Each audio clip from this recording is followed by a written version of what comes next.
వీళ్ళంతా కూడా పెట్టుబడి పెట్టలేదు, సంస్థలో భాగస్వాములు కాదు. ఎందుకు వచ్చారు? ఒక వ్యక్తిగా వచ్చారు, ఒక వ్యవస్థగా తయారయ్యారు.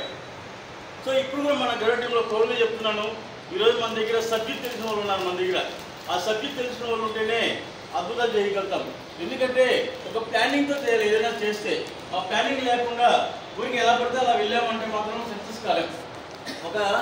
ఎందుకు మనకు స్కూల్లో సిస్టమ్ సిలబస్ పెడతారు, 3 months ఒక సిలబస్, క్వార్టర్లీకి, హాఫ్ ఇయర్లీకి, ఇయర్లీ పెడతారు. మళ్ళీ దానికి ఎగ్జామ్స్ పాస్ అవ్వాలా. అలాగే ఇక్కడ కూడా క్యాటర్ వైజ్ అనమాట. ఫస్ట్ ఏపీఎంలో వస్తాము, అక్కడ బేసిక్స్ తెలుసుకుంటాము. ఆ తర్వాత పిఎంకి వస్తాము, అక్కడ బేసిక్స్ తెలుసుకుంటాము. అక్కడ ఒక టార్గెట్ పెట్టారు, ఇక్కడ ఒక టార్గెట్ పెట్టారు, తర్వాత టార్గెట్ పెట్టారు. ఇలా మనకు ఒక 1 year అయినా మనము కొనసాగగలిగితే, దాంతో హద్దులకు రాగలిగితే ప్రతి ఒక్కటి మీకు అందుకోగలుగుతారు. వచ్చిన ఒక ఫ్లాట్ బుక్ చేయరు, ఒకటి అగ్రిమెంట్ చేయరు, రీసేల్ చేయకముందే మనం ఏం చేస్తున్నాం? ప్రమోషన్